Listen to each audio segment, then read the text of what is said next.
tanto jugando suelto como en competición. Tanto si se trata de un rápido 9 hoyos o de un gran 36. Tanto si juegas bajo presión o arrasando, siempre das lo mejor de ti. Nuevo Fuel de FootJoy. Hello there, Julius. How are you? I'm good, good. Good. Looking forward to having dinner with you tonight. Yeah. Good deal.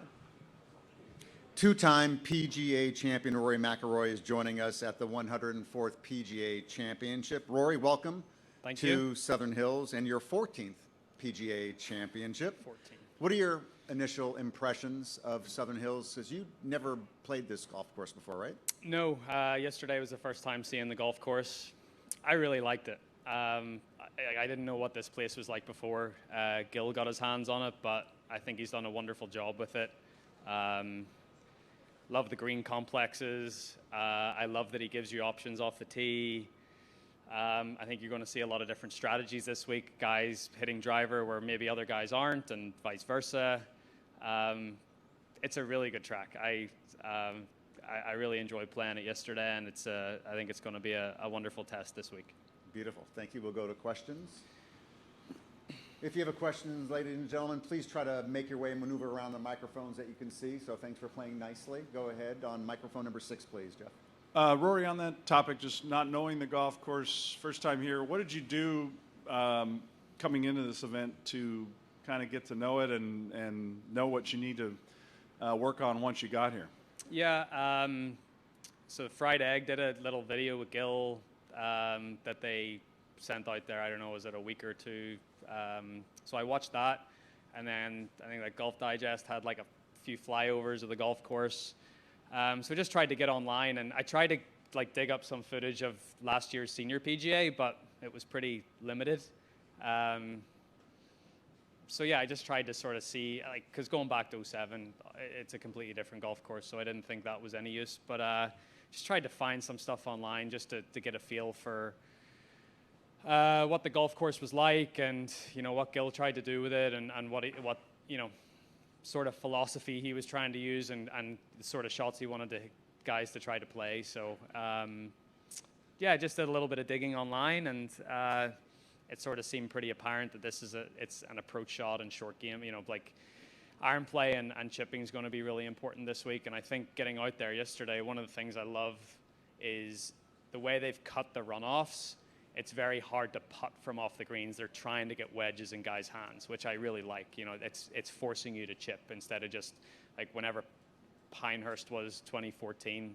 You could putt from sort of everywhere. Where this is actually forcing you to get a wedge in your hand, which is really good. I like that. Over here on microphone number 11, please. Hey, Rory. I guess the simplest way to put it is, what do you make of Phil not being here after everything we've all gone through here, you guys have all been dealing with the last couple of months? Unfortunate, sad.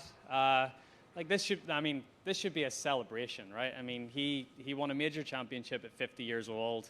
It was, possibly his last, big moment in the game of golf, and he should be there. I think he should be here this week and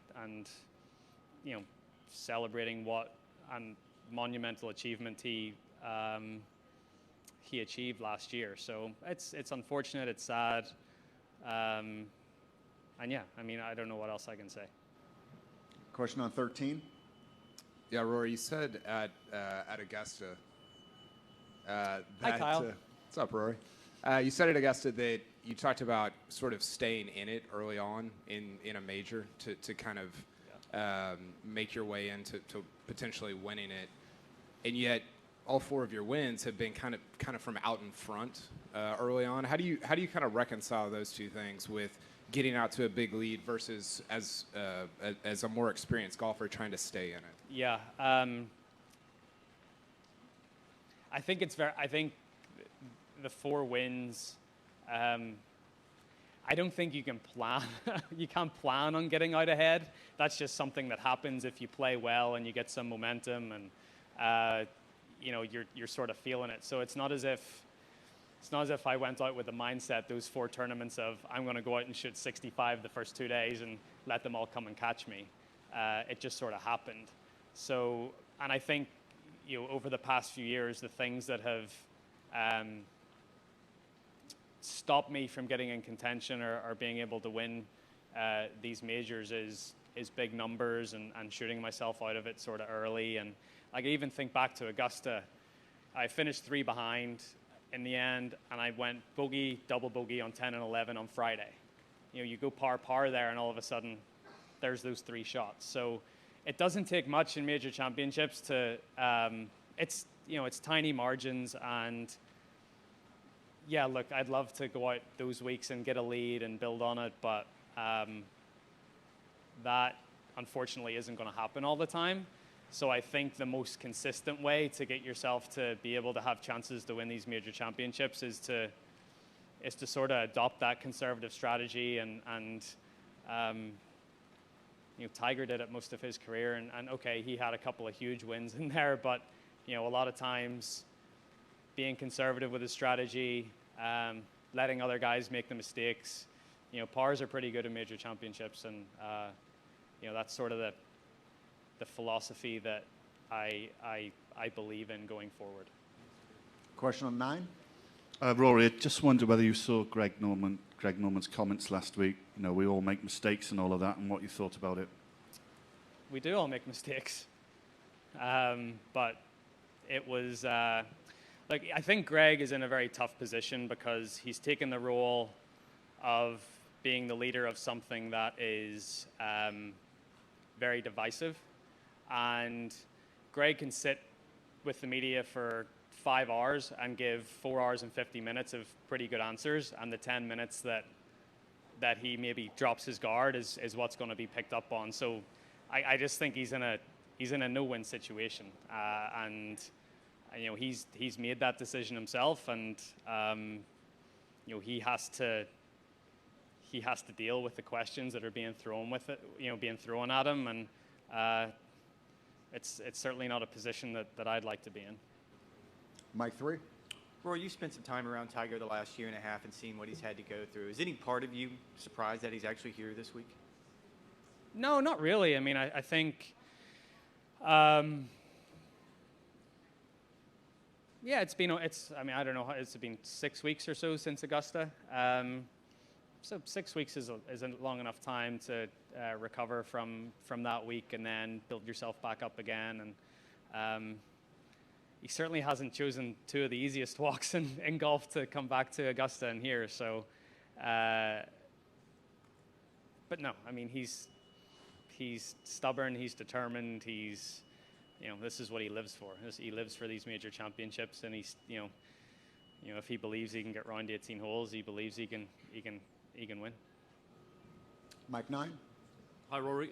Just wondering if you can just sum up sort of the level of confidence you have in your game right now after the Masters and Wells Fargo. Just how confident are you feeling going into the week?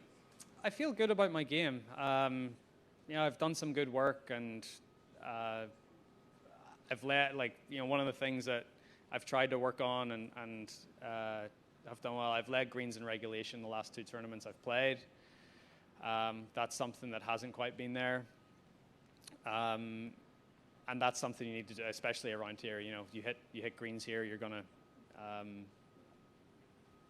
give yourself birdie chances. The targets are pretty small, pretty limited with where the hole locations will be. So you hit it into the middle of the greens here, you're going to have decent chances. So I'm feeling pretty good about that part of the game. And then short game's been there as well. I mean, I focused a lot on iron play and chipping and putting last week in practice because I knew that was basically that's sort of going to be the key to having a good week this week. So I feel good about it all, and yeah, I'm certainly in a better place with my game than where I was this time last year going into Kiowa. So happy about that. Microphone 5. Rory, we saw the emotion at the Ryder Cup. I'm just curious how big of a motivation that was for you over the off season and maybe at the start of this year as well. Yeah, it was a big turning point. I had an awful week at the Ryder, an awful couple of days anyway. And then I sort of freed my mind up and played better in the singles and got that win against Xander. And that sort of, give me a little bit of confidence, and then I built on that and got the win in Vegas in the fall. And then I've played pretty consistently, good golf since then. So it was a big turning point for me. I went down a path that I thought was going to help, make some improvements, and it didn't quite work out that way. So just went back to basics and went back to trying to figure out what I did well and just keep doing that. And it's been good. I've played pretty consistent golf since then. I think I dropped out of the top 10 at some point during the that period, and then I've got myself back up there and sort of working my way back up. So it's been a good few months. And then real quick, I just wanted to piggyback off his question about the iron game and strokes gained approach. What specific things have you been working on technically with your irons? Yeah, flighting it down a little bit, getting comfortable taking a club more and hitting it easy. Left pins is something that hasn't been a strong suit of mine this year. That sort of showed up in the stats, so trying to practice a little more to left pin positions and trying to get comfortable with the shots I'm trying to hit in. And that's really it. I sort of, you just hit a ton of balls and you sort of figure it out. Microphone 12, please. Rory, it's a little while since you made your sort of dead in the water comment about the Saudi series. Do you think that's still the case, or do you think it's gathering momentum? Yeah, I might have been a little presumptuous at that point. It seems like it's still going, and Greg and everyone behind it are very determined. And I think we're just going to have to see how it plays out. Guys are going to make decisions, and honestly, it's going to shape the future of professional golf one way or another. So I think we're just going to have to see how it all shakes out. Microphone 8, please. Hey, Rory. I'm curious, during a week when the temperature is just like really hot, you're probably losing a bit more weight than usual. Do you do anything different to get your body in preparation for a week like this? And if so, what? Yeah, I've tried to, I got a little light after Augusta. Like, I always lose a bit of weight there, but I've tried to put on some weight since then. Probably put on like 10 pounds since the Masters. Not all muscle. There's probably a little bit of excess fat in there somewhere too. Diet hasn't been quite as disciplined as I've wanted it to be, but it's decent that, when you have, and I have a long stretch. I'm playing 5 in the next 6 weeks, so it's, to have a little bit in reserve and sort of that extra energy stores and stuff is never a bad thing. And I always notice when I do put a bit of weight on, my speed goes up, so that's something that I guess is an added benefit. And how much weight do you usually use during a week like this? Do you keep track, or? Not really. Not really. I usually have to go up one notch in the belt at the end of the week, but maybe 5 pounds. Over here on mic 4, please. Rory, you mentioned watching the fried egg video, the digest flyover. This is kind of a geeky process question, but what happens then? Do you call Harry and talk through it? Do you call Michael and say, what are we going to work? This is what we're going to work on. Yeah, I sent the links to Harry and just here, just have a look at these. And yeah, it's just trying to get a feel for, I was maybe going to come up here last week, and I had a couple things going on, so I couldn't make it. So I just wanted to try to get some info, before coming up here, just so I had a little idea what was going on. It actually, I was saying to someone yesterday, the flyovers, the course looked much tighter than when you get out here. There's actually, I feel like it sort of opens up for you off the tee a little bit, and I didn't expect to hit as many drivers as I actually did yesterday. In the back on 13, please. Hi, Roy. Is not having come here before yesterday and not having seen the course, is it an example of just trying to not overthink this stuff? I think so. I've won a couple of major championships where I've played 9 holes on Tuesday, 9 holes on Wednesday, and sort of teed it up and played really well. Sometimes not knowing where the trouble is ignorance is bliss in some ways, and I'll take execution over preparation any day. You know, if you're executing the shots and you're hitting the ball well, and you know the ball's looking where you're going, that's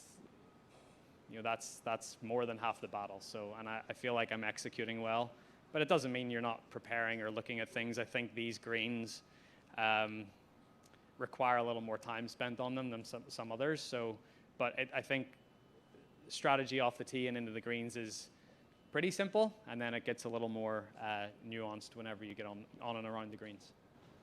Over here on 12, please. Rory, keeping on that note, you say ignorance can be bliss. What are some of those elements that you might not really be able to identify until you're out there Thursday, Friday, Saturday? Yeah, I mean, you're not going to practice from every bunker around the greens. You're not going to chip balls from every single side of a green. But you have a decent idea of.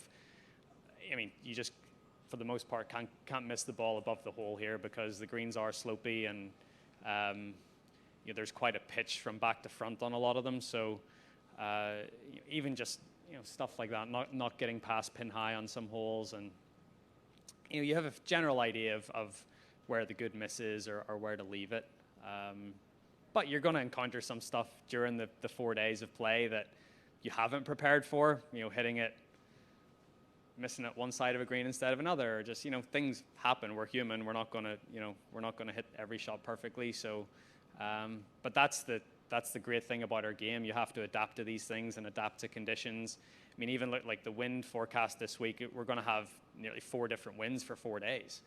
So just stuff like that you're not going to be able to play the golf course in every single wind direction. So, you're just sometimes going to have to adapt on the fly. Welcome to Oklahoma. Thank you. Microphone 8, please. Yeah, Rory, you mentioned, we're going to have to see kind of how this all plays out and reshapes professional golf. Is there a good, clean resolution at this point? Is there something that you're rooting for?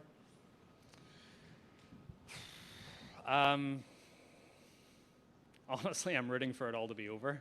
I'm just so sick of talking about it, and I've made my decision and I know where I want to play, and I'm not standing in anyone's way, and I'm not saying that they shouldn't go over there and play. If that's what they feel is right for them, then 100% they should go and do it. I'm certainly not wanting to stand in anyone's way, but I think the sooner it all happens and the sooner everything shakes out, I think we can all just go back to not talking about it and doing what we want to do. 2 more questions, please, on mic 6. Rory, we saw you out with Brad Faxon yesterday. What were you working on with Brad? Not much. He's up here doing some stuff for Golf Channel and for Sky, and he just walked a few holes. We didn't really talk about much. He watched me hit a couple of putts and sort of give me the okay on the stroke, and that was really it. It wasn't too much. Mic 5. Rory, with the course having so much changes since the tour last came here, is there any asking any of the more veteran players who played here before about any advice, or is it pretty much a clean slate just because of all those changes? I think it's a clean slate. It's actually I was hitting balls beside Tom Gillis at the Bears Club over the weekend, and he played the senior PGA here last year. So he gave me a couple little things to look out for, or maybe a couple of greens to spend extra time on, stuff like that. But yeah, I think 07 was a completely different golf course that you'd really just want to talk to the guys that played last year here in the senior PGA to get a better feel of how the golf course plays. Final question on 9. Rory, regret might be too strong a word, but I was just wondering, do you ever wish you weren't involved in the Player Advisory Council? You actually knew a little bit less and could just get on with your own career, make your own decisions? In fairness, the pack is fine because it's just it's a very high overview of what's going on, and there's 4 or 5 meetings a year. Being on the board is different, and there's maybe a few more calls that I've been on than I would have expected to be on whenever I took the role up. But yeah, again, that ignorance is bliss. It's nice to be in the know, but at the same time, sometimes it's nice not to know. So, but I'm trying to do the right thing for the PGA Tour and the PGA Tour members because that's what I was elected to do. So, I'm trying to do that to the best of my ability. But there's people on that board that are a lot smarter than I am that are going to make the ultimate decision. Welcome to Tulsa. Thank you. Thanks, Rory.